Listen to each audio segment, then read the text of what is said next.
নামের মহিমা কি দেখুন, শুধু নারায়ণ নাম নয়, নারায়ণ কবচেরও অনেক মহিমা রয়েছে। কিভাবে? পরীক্ষিত প্রশ্ন করলেন, শ্রী শুকদেব প্রভু উত্তর দিচ্ছেন। এক সময়ের কথা, দেব সভায় গুরু বৃহস্পতি এসেছেন। স যদা পরমাচার্যম দেবানাম আত্মনশ্চ নাভ্যনন্দত সম্প্রাপ্তম প্রত্যুত্থান সনাদিভিঃ। দেবতাগণ স্বর্গের মধ্যে সবাই আমোদ প্রমোদ আনন্দে ব্যস্ত হয়ে রয়েছে, অপ্সরাগণ নৃত্য করছে, সে অবস্থায় গুরুদেব সেখানে উপস্থিত হয়েছে। আর গুরুদেবকে দেখে দেবতাগণ একটু অবহেলা করলেন। গুরুকে দেখে সঙ্গে সঙ্গে কি করা কর্তব্য বলে, নিজের 100 কাজ থাকলেও সব পরিত্যাগ করে দিয়ে আগে গুরুদেবকে আসন দিয়ে বসাতে হয়। গিয়ে আগে প্রণাম করবে, দণ্ডবোধ করবে, গুরুদেবকে আসন দিয়ে বসাবে, গুরুদেবের পুজো অর্চন করবে। কদাচিৎ একটু গুরুদেবের প্রতি মনের মধ্যে সংশয় হয়েছে বলে অবহেলা করলেন। গুরুদেবের প্রতি কখনো মনের মধ্যে কোনো সংশয় রাখতে, গুরু যদি সামর্থ্যবান হন, সেই গুরুর প্রতি অশ্রদ্ধা মনের মধ্যে আসলেই সেখান থেকে পতন শুরু হয়ে যায়। সংশয় আসলো কেন গুরুর প্রতি মনের মধ্যে? গুরুদেবের বড় ভাই ছিলেন উতথ্যমুনি। উতথ্যমুনির স্ত্রী নাম ছিল মমতা, উতথ্যের পত্নীর নাম ছিল মমতা। মমতা, বৃহস্পতি তো খুব সুন্দর, ভগবতী মমতা বৃহস্পতির প্রতি খুব আকর্ষিত ছিলেন বিবাহের পূর্বে হইতে। কদাচিৎ কালান্তরে বিবাহ হয়েছে উতথ্যের সঙ্গে। গৃহের মধ্যে বার্তালাপে কোনো সময় মমতা বৃহস্পতিকে নিজের মনের কথা বলে দিয়েছেন, আমি তোমাকে খুব ভালোবাসতাম, তোমার প্রতি আমার মনের মধ্যে খুব প্রেম ছিল। প্রেম যখন জগতের মধ্যে কোনো দ্বিতীয় ব্যক্তির প্রতি হয়, খুব মন দিয়ে শুনবে, প্রেম যখন স্ত্রী পুরুষের মধ্যে হয় তখন সেই প্রেম প্রণয় পর্যন্ত চলে যায়। প্রেমের অন্তিম পরিণতি কি? যাবতীয় জগতের প্রেমের অন্তিম পরিণতি কি? একদম স্পষ্ট কথা বলে দিচ্ছি, প্রেমের অন্তিম পরিণতি হলো প্রণয়, দ্বিতীয় আর কিছুই নয়। কিন্তু এই প্রেম হলো অনলি অ্যাট্রাকশন, আর কিছু নয়। তা সেই প্রেম থেকে প্রণয় পর্যন্ত চলে গেলেন। এখন বড় ভাই বড় ভ্রাতার স্ত্রী, বড় ভ্রাতার স্ত্রীর প্রতি প্রেম উৎপন্ন হয়েছে, সেই প্রেমে যখন প্রণয় পর্যন্ত গেছেন তখন চারদিকে খুব নিন্দা হলো বৃহস্পতি। সেই ভগবতী মমতার গর্ভের থেকে যে সন্তান হলো, পরবর্তীকালে সেই সন্তানের নামই হলো ভরদ্বাজ। সন্তানের নাম কি? জোরে বলো। ভরদ্বাজ। তা দেবতাদের মনের মধ্যে গুরুর প্রতি একটু অশ্রদ্ধা চলে আসলো। আগে গুরুদেব হয়ে তিনি বড় ভাইয়ের স্ত্রীর সঙ্গে প্রণয় করলেন। দেখুন, সংসারের মধ্যে, যাবতীয় জগতের মধ্যে, চাই মনুষ্যই হোক না কেন, দেবতাদের দ্বারাও ভুল হয়ে যায়। এই সংসারে একমাত্র পারফেক্ট 100% তো শুধু ভগবানই হয়। ভগবান ছাড়া এই সংসারের মধ্যে দ্বিতীয় কেউ 100% কখনো হতে পারে না। জীবনের মধ্যে শতাংশ কখনো কেউ একদম ঠিক পথে চলতে পারে না। কখনো না কখনো কার না কার দ্বারা কিছু না কিছু ভুল ত্রুটি হয়েই যায়। তো গুরু বৃহস্পতি দ্বারা এই একটি ভুল হওয়ার কারণে দেবতাগণের মনের মধ্যে, যদ্যপি গুরুদেব কিছু বলেননি, কিন্তু মানসিকভাবে একটু গুরুদেবের প্রতি অশ্রদ্ধা আসলো, সংশয় আসলো। গুরুদেবকে সেই সম্মান দেয়নি। বৃহস্পতি তো বৃহস্পতি, সাধারণত নন। সংসারের মধ্যে মহারাজ যত দেবতা রয়েছে, ঋষি মুনি রয়েছে, তাদের মধ্যে জ্ঞানের ভান্ডার হলেন বৃহস্পতি। বৃহস্পতি খুব সৎ ব্যক্তি। দেখুন, শুক্রাচার্যকে কেউ যদি অপমান করে, অবহেলা করে, শুক্রাচার্য কিন্তু সহ্য করবে না। বলি শুক্রাচার্যের কথা শোনেনি, সঙ্গে সঙ্গে অভিশাপ দিয়ে দিয়েছে না?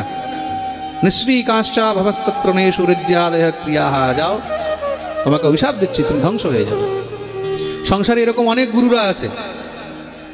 তুমি যদি একটুখানি গুরুদেব থেকে আলাদা হও, একটু যদি গুরু থেকে অন্যদিকে কিছু গেলে, গুরুদেবরা দেখবে অনেক সময় অনেক অভিশাপ দিয়ে দেয়। আমার কাছে অনেক এরকম আসে, আরে মহারাজ জি আমাদের গুরুদেব খুব অভিশাপ দেয়, খুব ইয়ে বলে তোর এই হয়ে যাবে ওই হয়ে যাবে। একজন ভক্ত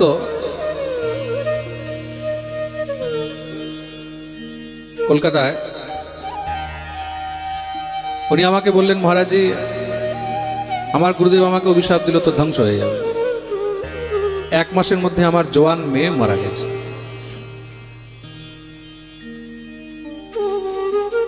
এখন তার মৃত্যু যদি প্রারব্ধেও লেখা ছিল, কিন্তু শিষ্যের মনে কি আসলো যে আমার গুরুদেব অভিশাপ দিয়েছে বলে আমার জোয়ান মেয়ে আত্মহত্যা করে মারা গেছে। কদাচিৎ যারা সদ্গুরু হয় তারা কখনো শিষ্যকে অভিশাপ দেয় না। সন্তানকে কি অভিশাপ দেয়? শিষ্য তাকে তুমি নিজের পেটে ধারণ করনি, গর্ভে ধারণ করনি বলে তাকে তুমি অভিশাপ দেবে? কখনো। নিজের বাচ্চাকে তো কেউ অভিশাপ দেয় না, তা শিষ্যকে কেন অভিশাপ দেবে? যেই গুরুর সমর্থবান তাকে যদি কেউ অপমান করে তিনি সেটাকেও গিলে নেয়, সেটাকেও তিনি হজম করে নেয়। হজম করার জন্য ডাইজেস্ট পাওয়ারও থাকা দরকার। সেটা তারই থাকবে যার মধ্যে ভজনের সামর্থ্য আছে, সাধনার সামর্থ্য আছে। তিনি অপমান সহ্য করে চলে গেলেন। বৃহস্পতি কোনো অভিশাপ দেয়নি শিষ্যদেরকে, কিন্তু গুরু যদি শিষ্যের প্রতি রুষ্ট হয়ে যায়, শিষ্যের সেখান থেকে অবনতি শুরু হয়ে যায়।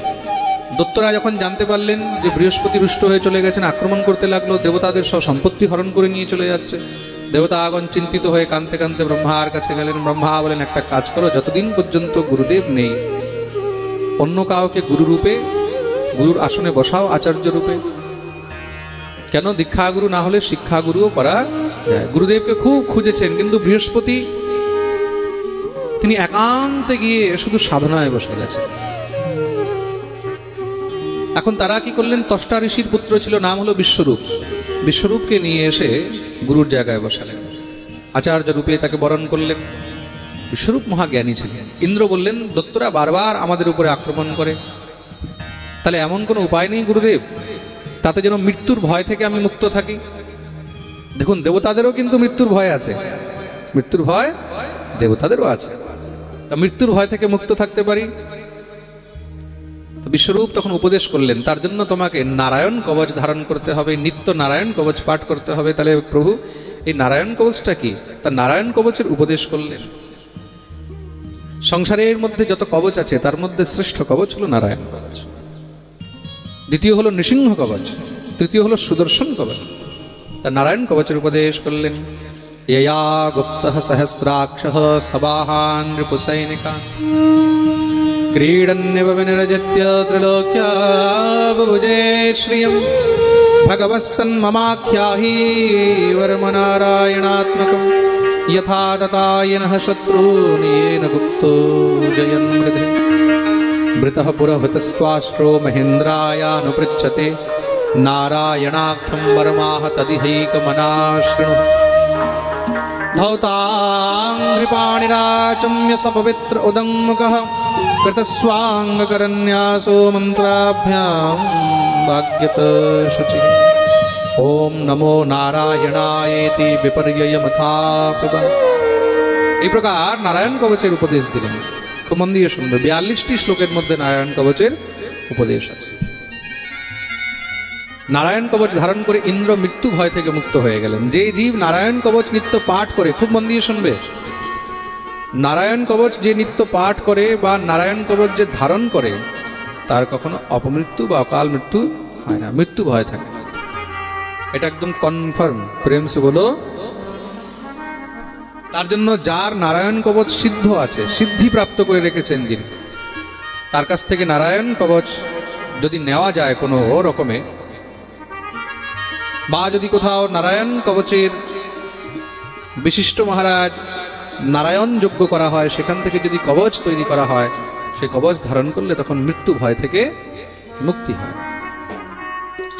এই প্রকার নারায়ণ কবচের দেবরাজ ইন্দ্রকে উপদেশ করলেন। বলিয়ে ভক্তবৎসল ভগবান কি। কিন্তু বিশ্বরূপের মা তিনি অসুরকুলের কন্যা ছিলেন। অসুরকুলের কন্যা ছিলেন বলে তিনি যখন যজ্ঞ করতেন, যজ্ঞের মধ্যে মাঝে মাঝে অসুরদের নামেও কিছু আহুতি দিয়ে দিতেন। এই খবর কোনো গুপ্তচরকে ইন্দ্রকে দিয়েছে। আর দেবতারা বহুত স্বার্থী হয়, তো এই সংসারে মনে রাখবে অর্থবান ব্যক্তি বহুত স্বার্থী হয়। যেখানে দেখবে স্বার্থ আছে ওইখানে তো মহারাজ খুব সঙ্গে থাকবে, যখনই স্বার্থ ফুরিয়ে যাবে তখন মহারাজ তাকে মারতেও দেরি করে না। ইন্দ্র কি করলেন, ইন্দ্র চুপচাপ এসে যখন দেখছে সত্যি বিশ্বরূপ অসুরদের নামে আহুতি দিচ্ছে, সঙ্গে সঙ্গে ইন্দ্র অস্ত্র নিয়ে সেখানে বিশ্বরূপের মাথা কেটে দিলেন। বিশ্বরূপের 3টি মাথা ছিল, তার জন্য তার আরেকটি নাম ছিল ত্রিশিরা। কি নাম ছিল জোরে বলো? ত্রিশিরা। 3টি মাথা কেটে দিলেন। সেই 3টি মাথা আলাদা আলাদা পক্ষী হয়ে গেল। কি কি পক্ষী হয়েছে? সোমপীথম তুয়ত্তস্য শির আসিত কপিঞ্জলঃ। একটা হয়েছে কবুতর, কবুতর মানে পায়রা। কলবিঙ্কঃ সুরাপীথ অন্নাদম সতিত্তিরি। একটা হলো তিতর, তিতর বলে একটা পক্ষী হয়, হ্যাঁ, কিছুটা মুরগির থেকে একটু বড় হয় তিতর। আর তৃতীয় হলো কলবিঙ্গ পক্ষী, তৃতীয় হলো কলবিঙ্গ। এই 3টি পক্ষী হলেন। প্রেম সে বলো। কিন্তু ব্রহ্মহত্যা হলো ব্রাহ্মণের হত্যা, গুরুর হত্যা, ব্রহ্মহত্যার দোষ লেগেছে। ব্রহ্মহত্যার দোষ লাগতে ইন্দ্রের দেহের থেকে দুর্গন্ধ বেরোনো শুরু হয়েছে। ব্রহ্মহত্যা স্পর্শ করেছে, শরীর একদম গলে যাচ্ছে। ব্রহ্মহত্যা এত খারাপ জিনিস। অস্পৃশ্য হয়ে গেলেন ইন্দ্র। তখন ইন্দ্র কি করেছেন, দুঃখিত হয়ে জলের ভিতরে পদ্মফুলের নালের মধ্যে গিয়ে বসে আছে। স্বর্গ এখন ইন্দ্র শূন্য হয়ে গেছে, সব দেবতারা চিন্তিত হয়ে গেল। দেখতে দেখতে 100 বৎসর পেরিয়ে গেল। সবাই ব্রহ্মার কাছে গিয়ে প্রার্থনা করছেন। ব্রহ্মা বললেন ঠিক আছে, ইন্দ্র ব্রহ্মহত্যা থেকে তখনই মুক্ত হতে পারে যদি কেউ ইন্দ্রের ব্রহ্মহত্যার দোষ নিজের উপরে গ্রহণ করে নেয় বা সেই ব্রহ্মহত্যার দোষের ভাগ স্বীকার করে নেয়। তা ইন্দ্রের ব্রহ্মহত্যার দোষ কে স্বীকার করবে? এই সংসারে পরের সুখ তো সবাই নিতে চায়, দুঃখ কেউ নিতে চায়? হ্যাঁ, কেউ বলে ওর দুঃখটা আমাকে দিয়ে দাও? হ্যাঁ, প্রেম সে বলো। মানুষের সুখ দেখলে কামনা করে, আচ্ছা ও 3তলা বাড়ি বানিয়েছে, আমারও যেন 3তলা বাড়ি হয়। ওর 3তলা বাড়ি ভেঙে গেছে, কখনো দেখেছো মনে মনে বলতে, ভগবান করুক আমারও যেন ভেঙে যায়? হয়? তার জোয়ান ছেলে মারা গেছে, কেউ বলে আমারও মরে যায়? বলবে কখনো? পরের দুঃখ দেখে কেউ দুঃখ চায় না। অনেকে মন রাখার জন্য তোমার হয়তো মুখে বলে দেবে ভগবান তোমার সব দুঃখ আমাকে দিয়ে দে, কিন্তু আসলে যদি ভগবান দেয়া শুরু করে দেয় সঙ্গে সঙ্গে মহারাজ একদম রাধে রাধে। প্রেম সে বলো রাধে। মুখে বলার জন্য মানুষ অনেক কিছু বলে, এগুলো ছদ্ম, এগুলো হলো নাটক, কপট। আসলে কেউ কার দুঃখ নিতে চায়। সংসারে সবাই সুখ চায়। প্রেম সে বলো বলো না, আরো জোরে, আরো জোরে। পিছনে যারা বসে আছে দোনো হাত উপরে করে জয় জয় শ্রী রাধে। কিন্তু 4 জন সামনে আসলেন বলে আমরা নেবই দুঃখ। কে কে? এরা বললেন আমরা ইন্দ্রের ব্রহ্মহত্যার ভাগ নেব। তা 4 জন ব্রহ্মহত্যার 4 ভাগ করে নিলেন। সেই 4 জন কে কে? ভূমি মানে পৃথিবী, দ্বিতীয় হলো বৃক্ষ, তৃতীয় হলো স্ত্রী নারী, আর চতুর্থ হলো জল। ইন্দ্রের ব্রহ্মহত্যার তারা 4টি ভাগ করে নিলেন। ইন্দ্র ব্রহ্মহত্যা থেকে মুক্ত হলো, স্বর্গে রাজ্য পেয়েছে। তার জন্য আমরা এই 4 জনা ঋণী। কার কার? প্রথম হলো ভূমি, পৃথিবী ভার নিয়েছে সেই ব্রহ্মহত্যার 1 ভাগ, 25% পৃথিবীর খাতায় গেল। ব্রহ্মহত্যার ভাগ নিতেই কি হলো? ভূমিস্তুরীয়ম জগ্রাহ খাতপূরবরেণ চ ঈর্ণম ব্রহ্মহত্যায়া রূপম ভূমৌ প্রদিশ্যতে। জায়গায় জায়গায় পৃথিবী বঞ্জর হয়ে গেল। বঞ্জর মানে বুঝো? যেখানে কোনো ফসল হয় না, কিছু হয় না, গাছপালা হয় না, হ্যাঁ, জায়গায় জায়গায় পৃথিবী বঞ্জর হয়ে গেল, মানে বন্ধ্যা বাঁঝ হয়ে গেল। প্রেম সে বলো। হ্যাঁ, পৃথিবী ব্রহ্মাকে বলছেন হে পরম পিতা, এই ব্রহ্মহত্যার দোষ যে এইভাবে দেখা দেবে এটা তো আমিও ভাবিনি। ব্রহ্মা কৃপা করলেন। দেখুন, যে কষ্ট নিয়েছে তাকে কৃপাও তো করতে হবে। ব্রহ্মা বলেন চিন্তা করো না, তোমার শরীরের মধ্যে যত ঘা হোক সেই সমস্ত ঘা সময় সময় ভরে যাবে। খাতপূরবরেণ চ পৃথিবীর মধ্যে যত ঘা, ঘা মানে কি পৃথিবীর যে গর্তগুলো, এগুলো হলো পৃথিবীর ঘা। সময় সময় দেখবে এগুলো সব ভরে যায়, কোনো না কোনো কারণে হোক সব আস্তে আস্তে ভরে যায়। প্রেম সে বলো। দ্বিতীয় ভাগ নিল বৃক্ষ। বৃক্ষগণের মধ্যে সেগুলো আঠা রূপে দেখা দিয়েছে। বৃক্ষের মধ্যে দেখবে আঠা হয় না? হ্যাঁ। বৃক্ষ বললেন প্রভু তাহলে তো আমরা অপবিত্র হয়ে গেলাম। ব্রহ্মা বলেন চিন্তা করো না, তোমরা অপবিত্র হওনি। তাহলে যেখান থেকে তোমাদেরকে কাটা হবে সেখান থেকে আবার গজিয়ে যাবে, তাতে তোমাদের মৃত্যু হবে না, শেষ হবে না। তৃতীয় ভাগ নিল স্ত্রীগণ। তা স্ত্রীগণের মধ্যে কি হয়েছে? রজ রূপেণ তা স্পঙ্গ মাসি মাসি প্রদৃশ্যতে। স্ত্রী জাতির মধ্যে সেটা রজ রূপে দেখা দিয়েছে, যেটাকে আমরা মাসিক ধর্ম বলে থাকি।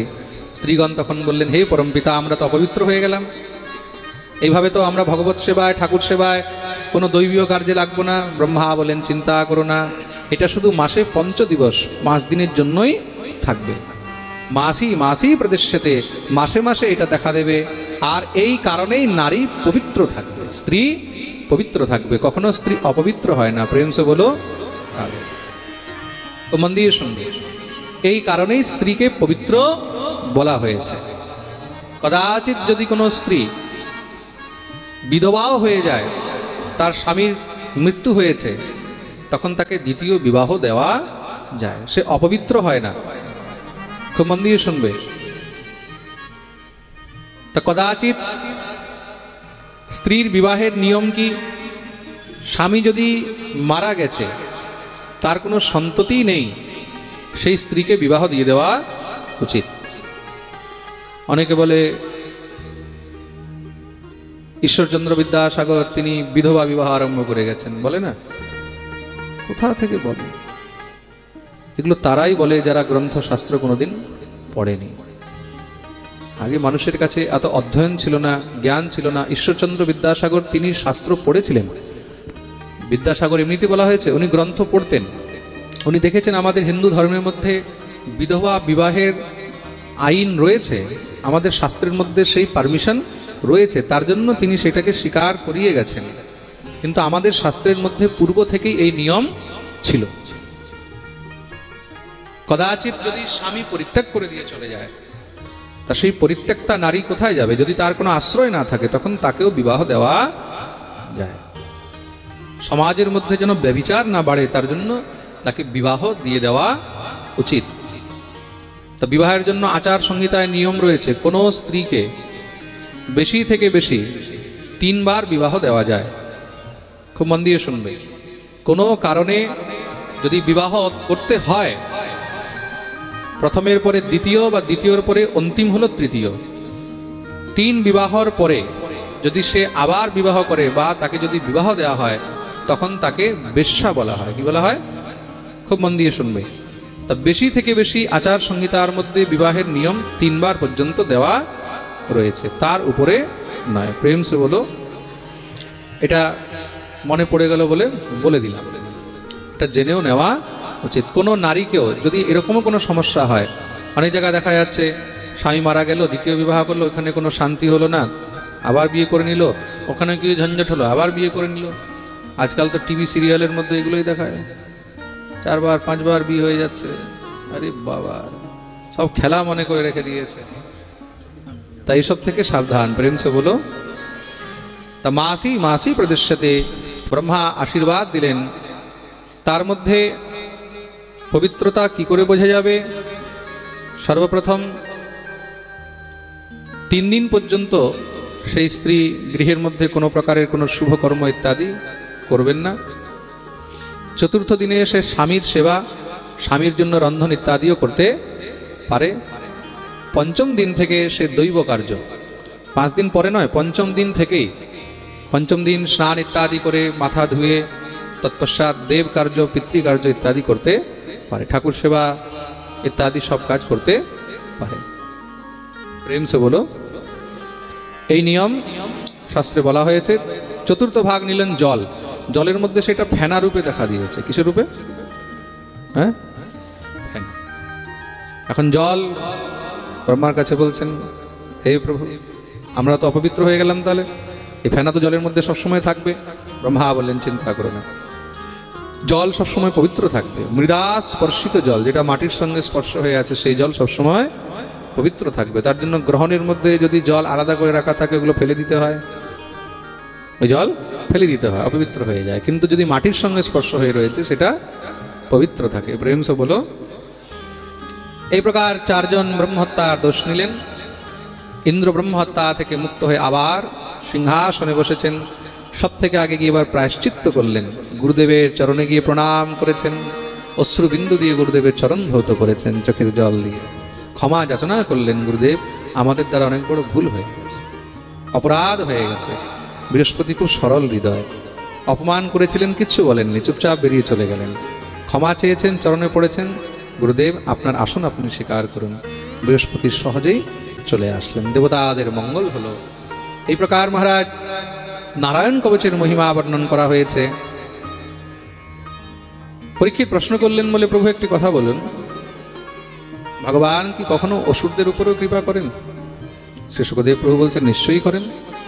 এমন কোন অসুরের উপরে কৃপা করেছে? হ্যাঁ করেছে। কার? ভক্তরাজ প্রহ্লাদের উপরে। প্রহ্লাদকে? প্রহ্লাদ তো অসুর। ভগবান গীতায় বলছেন না, দৈত্যানাম প্রহ্লাদোস্মি, দত্তদের মধ্যে আমি হলাম প্রহ্লাদ। প্রহ্লাদের উপরে ভগবান কি করে কৃপা করলেন প্রভু, আমরা সেই বিষয়ে শুনতে চাই। শ্রী শুকদেব প্রভু প্রহ্লাদ চরিত্র বর্ণনা আরম্ভ করলেন। হিরণ্যাক্ষ আর হিরণ্যকশিপু দুই ভাই ছিল। ভগবান যখন হিরণ্যাক্ষের বধ করলেন, তার ভাই হিরণ্যকশিপু ভাইয়ের মৃত্যুর প্রতিশোধের জন্য ঘোর তপস্যা আরম্ভ করেছেন, যে আমি বিষ্ণুর সঙ্গে প্রতিশোধ দেব। ব্রহ্মা প্রসন্ন হয়ে দর্শন দিলেন, বর চাও। হিরণ্যকশিপু বললেন, এমন বর দেন আমি যেন অমর হয়ে যাই। ব্রহ্মা বললেন, সম্ভব। অমরত্ব ছেড়ে যা চাইবে চেয়ে নাও, কেন এই সংসারে অমর তো আমিও নই। তাহলে প্রভু এমন কৃপা করুন না, অন্তর্বহে দেবানক্তম अन्यस्मादपि चायुधैः न भूमौ नाम्बरे मृत्यु न नरैर्न मृगैरपि। না ঘরে মরি, না বাইরে মরি, না আকাশে না পাতালে, না জলে না স্থলে, না অস্ত্রে না শস্ত্রে, না দিনে না রাত্রে, না পশু না পক্ষী, না নর না বানর, না দেব না দানব। শুধু তাই নয়, 12 মাসেই যেন আমার মৃত্যু না হয়। ব্রহ্মা বললেন, তথাস্তু। হিরণ্যকশিপু তো অট্টহাস করতে লেগেছে, বলে আমি তো ব্রহ্মাকেও ঘুরিয়ে দিলাম। ব্রহ্মা বুঝতে পারেননি অমরত্ব না দিবে, তার কি দিয়ে গেল? অমরত্ব তো দিয়ে গেছে ঘুরিয়ে ফিরিয়ে। মানুষ মরবে কোথায়? ঘরে না তো বাইরে, আকাশে নয় পাতালে, দিনে নয় রাত্রে, জলে বা স্থলে, অস্ত্রে বা শস্ত্রে, পশু বা পক্ষী, নর বা বানর, দেব বা দানব, কার না কার হাতে তো মরবে। আরে কোথাও না মরলে 12 মাসে তো মরবেই। হাম তো আমার বন গয়ে ভैया। প্রেম সে বলো, আমি তো অমর হয়ে গেছি। ত্রিভুবন জয় করেছে, স্বর্গ মর্ত পাতাল, চারদিকে তার ত্রাহি ত্রাহি চলছে মহারাজ। কেউ তার ভয়ে হরিনাম নিতে পারে না। তার ঘরে পুত্র হয়েছে, নাম হলো প্রহ্লাদ। বলিয়ে প্রহ্লাদ জি মহারাজ কি। আর প্রহ্লাদের মুখ থেকে কথা ফুটেছে কি? মানুষ বলে মা, বাবা, কাকা, দাদু, কিন্তু কি ফুটেছে? হরি হরি হরি। ভগবত ভক্ত তৈরি করতে হয় না, এগুলো জন্ম থেকেই হয়ে আসে। বাস একটু সুকৃত যদি জুড়ে যায় তাদের সঙ্গে, একটু হাওয়া লাগলেই হলো, বাস প্রদীপ ধরে যাবে। একটু সঙ্গ পেলেই হলো। প্রেম সে বলো। 5-6 বছর অবস্থা হয়েছে, গুরুকুলে বিদ্যা অধ্যয়ন করতে পাঠালেন। গুরুকুলে দত্তদের মহারাজ বিদ্যালয়ের 2 মাস্টার, ষণ্ড আর অমর্ক, ষণ্ডা অমর্ক, শুক্রাচার্যের 2 শিষ্য। কি শেখায়? মারো কাটো বিদ্যা, কি করে মারবে, কি করে কাটবে, কি করে বৈষ্ণবদের উপরে, সাধুদের উপরে অত্যাচার করবে, এগুলো শেখানো হয়। প্রেম সে বলো। প্রহ্লাদ কি করেন? চুপচাপ বসে শুধু হরিনাম করতে থাকেন। 3-4 মাস হয়েছে, বাবা ভাবলো ছেলে কি শিখেছে একটু দেখি। সুন্দর করে গিয়ে কোলে উঠিয়ে বসিয়ে জিজ্ঞাসা করছে, প্রহ্লাদ বাবা তুমি কি শিখলে গুরুকুলে? যেটা সব থেকে ভালো লেগেছে ওটা আমাকে বলবে। প্রহ্লাদ ভাবলেন, বাবা ভালো জিজ্ঞাসা করেছে, গুরুরা তো খারাপই খারাপ শেখায়, তাহলে কিছু ভালো বলতে হবে। বাবা ভালো জানো কি? তৎসাধু মন্যে সুরবর্যদেহিনাম সদা সমুদ্বিগ্ন ধিয়াম সংগ্রহ হিত্বাত্মপাতম গৃহমন্ধকূপম বনম গতো যদ হরিমাশ্রয়ে। একমাত্র সাধু কথা, উত্তম কথা হলো হরি ভজন। ভগবত ভজন থেকে উত্তম আর কিছু না। এই বিষয় তো হলো বিষ, বিষে থাকবে শুধু জ্বালাই পাবে। তাহলে এখান থেকে বেরো, হেত্বাত্মপাতম গৃহমন্ধকূপম। আগুনে কেউ থাকতে চায়? তাহলে বলে এই অগ্নি থেকে বেরো, এই কুয়ো থেকে বেরিয়ে যাও। ভগবানের শরণাগতি নাও, সঙ্গে সঙ্গে ক্ষুব্ধ হয়ে গেলে। এসব শেখাচ্ছ আমার ছেলেকে?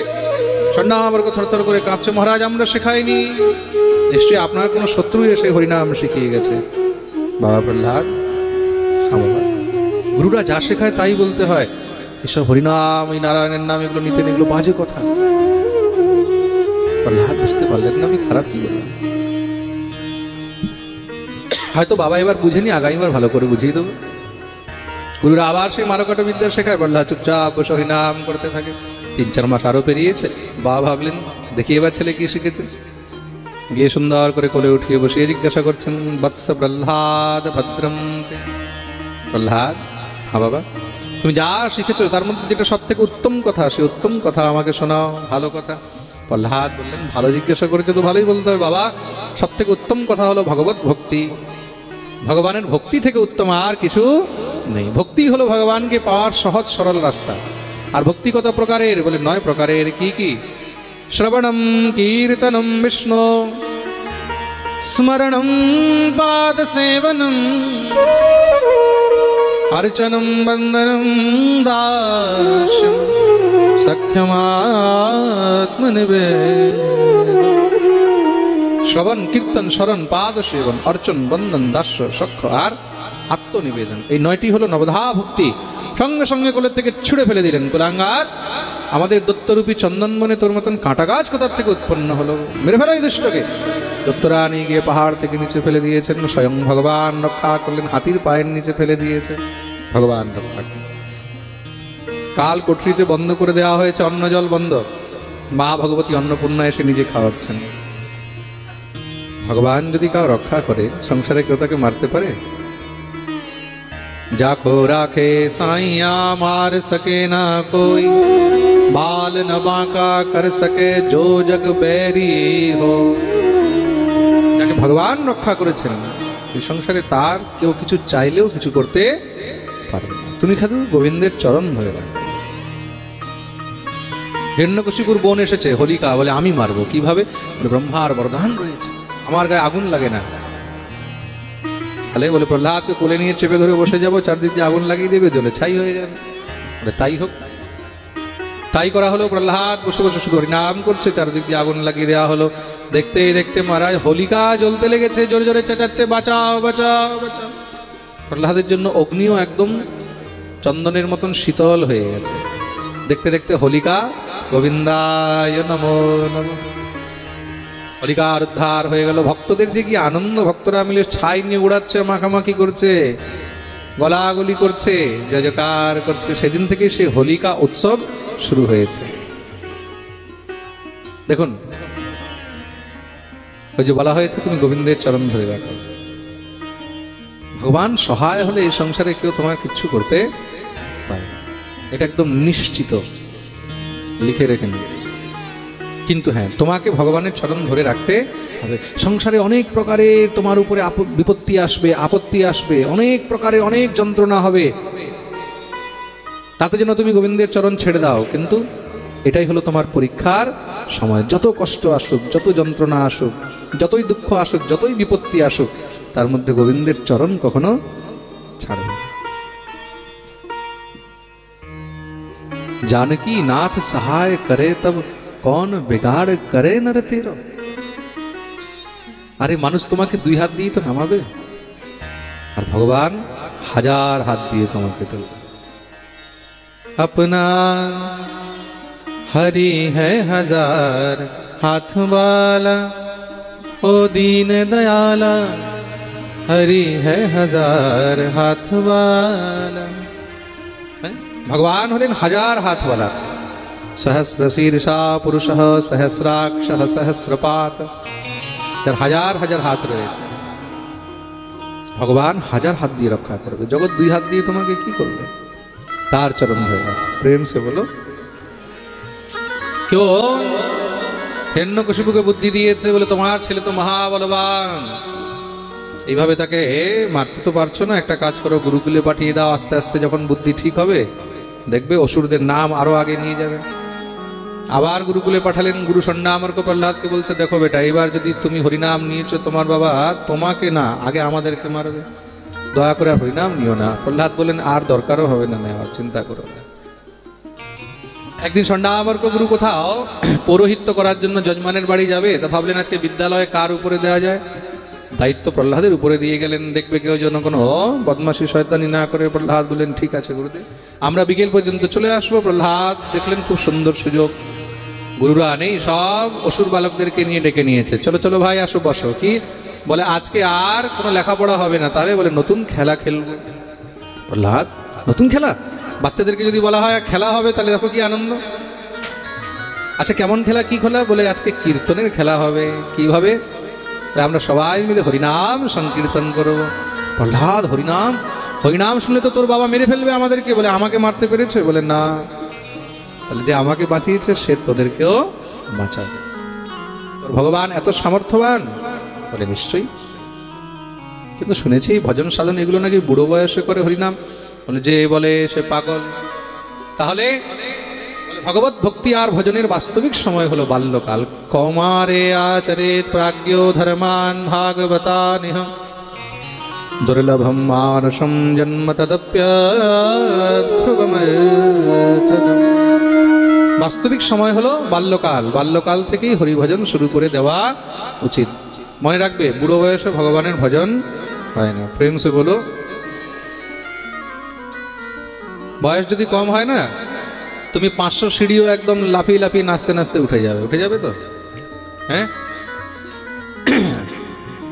আর যখন বয়স হয় তখন 50টা সিঁড়ি উঠতে দম বেরিয়ে যায়। প্রেম সে বলো। হ্যাঁ, তার জন্য সময় থাকতেই ভজন করে নাও, তীর্থযাত্রা করে নাও, যা করার করে নাও। সময় পেরিয়ে গেলে তখন কিছু করতে পারবে। তাহলে প্রহ্লাদ কি করে ভজন হবে? বলে আগে আগে আমি গাইবো, পিছনে পিছনে তোমরা গাইবে। সবাই বলছে আচ্ছা ঠিক আছে প্রহ্লাদ কিভাবে? বলে সবাই রেডি হয়ে যাও।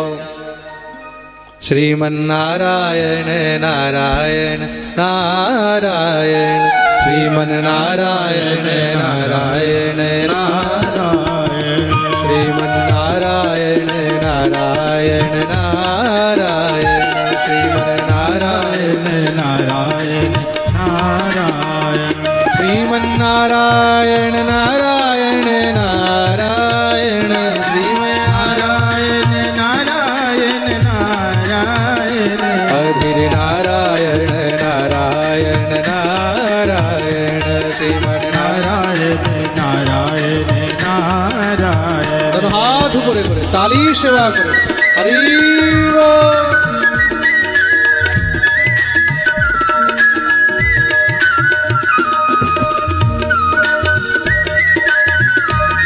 बोलिए भक्त वत्सल भगवान की।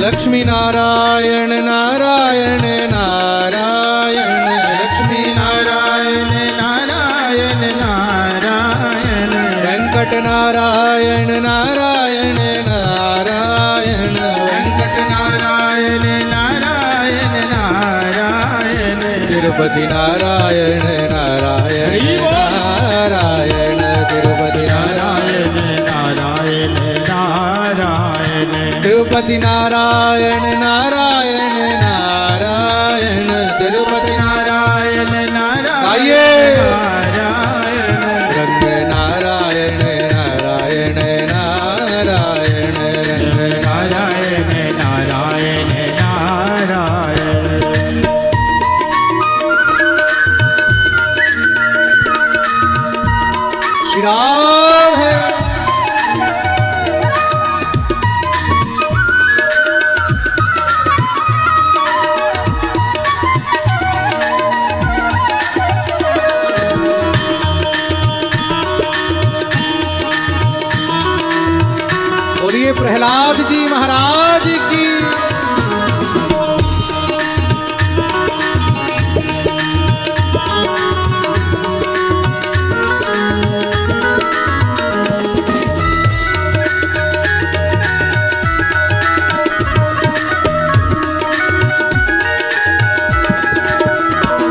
रंग नारायण नारायण नारायण रंग नारायण नारायण नारायण वेंकट नारायण नारायण नारायण वेंकट नारायण नारायण नारायण श्रीमन नारायण नारायण नारायण श्रीमन नारायण नारायण नारायण भजवन नारायण नारायण नारायण भजवन नारायण नारायण नारायण। দেখতে দেখতে সকাল থেকে বিকেল হয়ে গেল। সন্ন্যামর্ক গুরুরা এসে যখন এই কীর্তন দেখেছে ওরা তো ভয় পেয়ে গেছে। হিরণ্যকশিপু জানতে পারলে তো মেরে দেবে, বলে তাড়াতাড়ি কীর্তন বন্ধ করাও। বন্ধ কি করে হবে? বলে মেন সুইচ অফ করো। মেন সুইচ কে? প্রহ্লাদ। যখনই গিয়ে প্রহ্লাদকে ধরেছে, ধরতেই কৃষ্ণ প্রেমের কারেন্ট তাদেরকেও লেগে গেছে, তারাও নৃত্য আরম্ভ করে দিয়েছে। শ্রীমন নারায়ণ নারায়ণ নারায়ণ শ্রীমন নারায়ণ নারায়ণ নারায়ণ নারায়ণ নারায়ণ নারায়ণ নারায়ণ নারায়ণ নারায়ণ নারায়ণ নারায়ণ নারায়ণ নারায়ণ নারায়ণ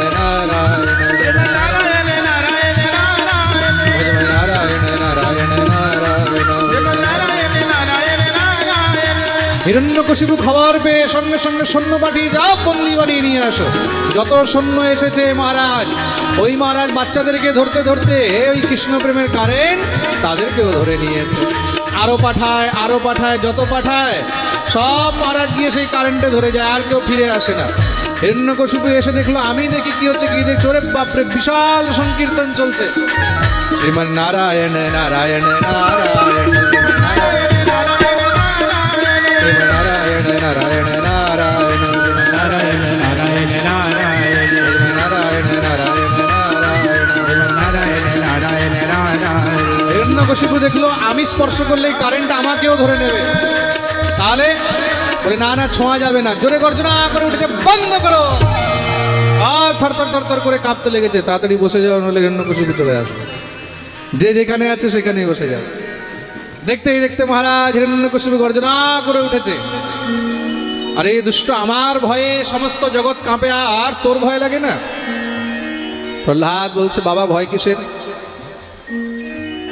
ভয় কিসের? বলে এত বল পাশ কোথার থেকে? বলে যার বলে সমস্ত জগৎ বলবান, সেই আমাকে বল দিয়ে রেখেছে। না কে বলম মে ভবতশ্চ রাজন সবৈ বলম বলিনাম চা পরেশাম পরে বরে মে স্থির জঙ্গমায় ব্রহ্মাদয়ো येन বশম প্রণীত। যারা দাঁড়িয়ে আছে সেখানেই বসে যাবে। এই সংসারের মধ্যে যার বলে সবাই বলবান, তার বলেই আমি বলবান। তোর ভগবান যদি এত বলবান হয়, তাহলে সামনে কেন আসে না? কি বলছেন বাবা? আমার ভগবান তো সামনেই আছে, সর্বত্রে আছে। কোয়াসো यदि সর্বত্র কস্মাৎ স্তম্ভেন দৃশ্যতে। যদি সর্বত্রে আছে, তাহলে সামনে খাম্বার মধ্যে কেন দেখতে পাচ্ছি না? প্রহ্লাদ বললেন, হরি ব্যাপক সর্বত্র সমান প্রেমতে প্রগট হই মে যা। আমার ভগবান তো সর্বত্র রয়েছে, স্তম্ভের মধ্যেও রয়েছে, তাকে দেখার জন্য মনের ভাব চাই, তাই নাকি? বলে সঙ্গে সঙ্গে খড়গ নিয়ে যখনই খাম্বার মধ্যে গিয়ে প্রহার করেছে, আজ ভক্তের বাক্য সত্য করার জন্য ভগবান সেই স্তম্ভ থেকে প্রকট হয়ে গেলেন। দেখতেই দেখতে মানে হাজার হাজার সিংহের মতন গর্জনা বেরোচ্ছে। সেই কি রূপ! সসত্বমে নম্বরিতো বিপশ্যন স্তম্ভে সভায়াম মননিত জিহানম নায়ম মৃগো নাপি নরো বিচিত্রম অহো কিমে তন্ন মৃগেন্দ্র রূপম। কেমন রূপ! মাথা থেকে নিয়ে মহারাজ কমর পর্যন্ত সিংহ, আর কমর থেকে নিয়ে চরণ পর্যন্ত নর অর্ধ সিংহ। বলিয়ে নরসিংহ ভগবান কি। হিরণ্যকশিপু বলে, তোর ভগবান, একে তো আমি এক্ষুনি খেয়ে ফেলবো। বলে যখন এগিয়ে গেছে, নৃসিংহ ভগবান মারলেন জোরে এক থাবা, মারতেই ভূমিষ্ঠ হয়ে পড়েছে। সঙ্গে সঙ্গে মহারাজ তাকে নিয়ে জোরে জোরে আছাড় মারতে মারতে টেনে নিয়ে গিয়ে দ্বারের উপরে বসে নিজের জাঙের উপরে ফেলে দিলেন। হিরণ্যকশিপু বলতে, তুমি আমাকে মারতে পারবে না। কেন? বলে বরদান রয়েছে। কি? না দিনে মরবো, না রাতে। ভগবান বললেন, না দিন না রাত্রি, এখন সন্ধ্যার সময়, সন্ধি, তাও মারতে পারবে না। কেন? না ঘরে না বাইরে। ভগবান বললেন, না ঘরে না বাইরে, এখন তুই দুয়ারে আছিস, তাও মারতে পারবে না। কেন? না আকাশ না পাতাল না জল না স্থল। ভগবান বললেন, তুই আমার জাঙের উপরে আছিস, তাও মারতে পারবে না। কেন? না অস্ত্র না শস্ত্র, না পশু না পক্ষী না নর না বানর না দেব না দানব। ভগবান বললেন, আমি অর্ধনর অর্ধ সিংহ, তোকে মারার জন্য অস্ত্র শস্ত্র লাগবে না, এই নখ দিয়ে তোকে ছিঁড়ে ফেললো বলে তবু মারতে পারবে না কেন? 12 মাসে আমার মৃত্যুই নেই। ভগবান বললেন, আরে মূর্খ, তার জন্যই এই অধিক মাস, এই 13 মাস সৃষ্টি করলাম। আজ থেকে এটাকে সবাই অধিক মাস বলে জানবে। তুমি আমাকে তাও মারতে পারবে না কেন? বলে ব্রহ্মা সৃষ্টির কোনো জীবের হাতে আমার মৃত্যুই নেই। ভগবান বলছে, যেই ব্রহ্মার কাছে বর নিয়েছিস সেই ব্রহ্মার বাপ হলাম। বলে দেখতে দেখতে তার উদর নিজের নখ দিয়ে বিদীর্ণ করে দিলেন। সেখানেই তার গোবিন্দায় নমঃ বলিয়ে নরসিংহ ভগবান। ভগবান ক্রুদ্ধ হয়ে তার নাড়ি ভুড়ি ছিঁড়ে ছুটতে লাগলেন। দেবতাগণ ভয় পেয়ে গেছেন, ভগবানের ক্রোধ কি করে শান্ত হবে? ভগবতী লক্ষ্মীকে ডেকে নিয়ে এসেছেন। লক্ষ্মী যখনই কাছে এসেছেন, ভগবান হয়তো আমাকে দেখলে শান্ত হয়ে যায়, ভগবান এমন গর্জনা করেছে, লক্ষ্মীও সোজা লাফ দিয়ে কেন? ভগবান কেমন ক্রুদ্ধ, এমন ক্রোধে কখনো লক্ষ্মীও দেখেননি। লক্ষ্মী তো সবসময় শান্ত দেখেছেন না, শান্তাকারম ভুজগশয়নম পদ্মনাভম সুরেশম। আজকে কি দেখছেন? উগ্রম বীরম মহাবিষ্ণুম জ্বলন্তম সর্বতোমুখম, মনে হচ্ছে আগুন বেরোচ্ছে ভগবান নৃসিংহের দেহের থেকে। মহাদেব কি করলেন? প্রহ্লাদকে নিয়ে সামনে দাঁড় করে দিলেন, তোমার ঠাকুরকে তুমি শান্ত। ভগবান হলেন ভক্তের বশে। প্রহ্লাদ গিয়ে সামনে দাঁড়িয়েছেন, একদম নির্ভয় হয়ে প্রার্থনা করছেন, প্রভু শান্ত হয়ে যান। ব্রহ্মাদয় সুরগণা মুনয়োত সিদ্ধা সত্ত্বৈকতানমতयो বচসাম প্রবাহৈ নারাধিতুম পুরগুণৈরধুনা পিপ্রুঃ কিম তুষ্টুমর্হতি সময়ে হরিরুগ্রজাতে। হে প্রভু শান্ত হন, শান্ত হন। ভগবান শান্ত হলেন, প্রহ্লাদকে নিয়ে কোলে বসিয়েছেন। ভগবান প্রহ্লাদের দিকে তাকিয়ে রয়েছে, জিভ দিয়ে চাটছেন প্রহ্লাদকে। প্রহ্লাদ, তুমি বরদান চাও।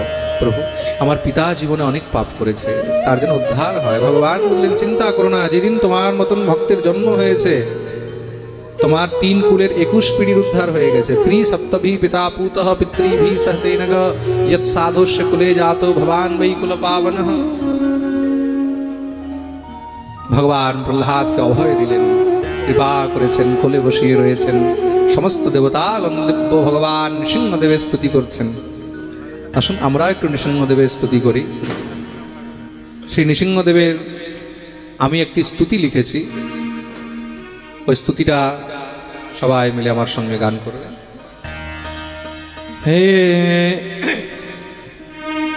হে নরসিংহ জয় নরসিংহ, শ্রী নরসিংহ তব শরণম। হে নরসিংহ জয় নরসিংহ, শ্রী নরসিংহ তব শরণম। হে নরসিংহ, সবাই दोनों हाथ दिए ताली सेवा करें। जय नरसिंह श्री नरसिंह तब शरणम। लक्ष्मीपति वैकुंठ निवासी, लक्ष्मीपति वैकुंठ निवासी, कमलाकर सुंदर तव शरणम। कमलाकर सुंदर तव शरणम। हे नरसिंह जय नरसिंह, श्री नरसिंह तव शरणम। हे नरसिंह जय नरसिंह, श्री नरसिंह तव शरणम। देवाधिपति गिरिजापतीश्वर, देवाधिपति गिरिजापतीश्वर, नटवर नागर तव शरणम। नटवर नागर तव शरणम। हे नरसिंह जय नरसिंह, श्री नरसिंह तव शरणम। हे नरसिंह जय नरसिंह, श्री नरसिंह तव शरणम। असुर निकंदन हे जगवंदन, असुर निकंदन हे जगवंदन माया गुण खंडन तव शरणं माया गुण खंडन तव शरणं प्रहलाद कृपा कर सब सुख सागर गोविंद गुणाकर तव शरणं प्रहलाद कृपा कर सब सुख सागर गोविंद गुणाकर तव शरणं हे नरसिंह जय नरसिंह श्री नरसिंह तव शरणं हे नरसिंह जय नरसिंह श्री नरसिंह तव शरणं हे नरसिंह जय नरसिंह श्री नरसिंह तव शरणं हे नरसिंह तव शरणं हे नरसिंह तव शरणं।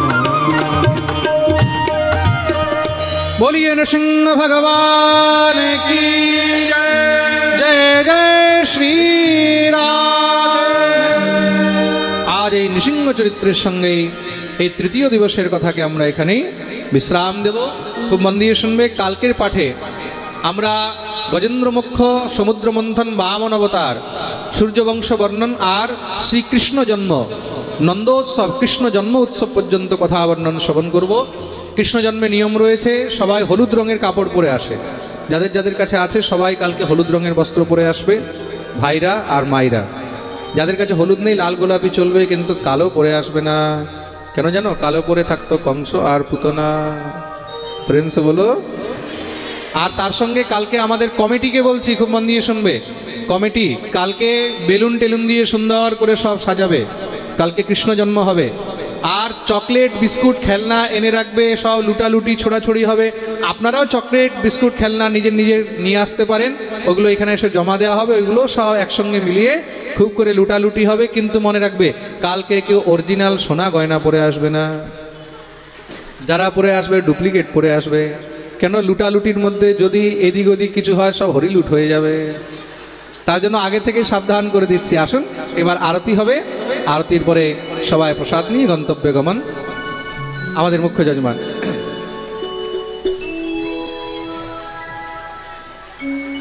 स्केल समझ में नहीं आ रहा मेरे, स्केल थोड़ा बढ़ाओ, स्केल समझ में। चंद्रमा मनसो जात चक्षुः सूर्यो अजायत श्रोत्राद्वायुश्च प्राणश्च मुखादग्ने दजाय।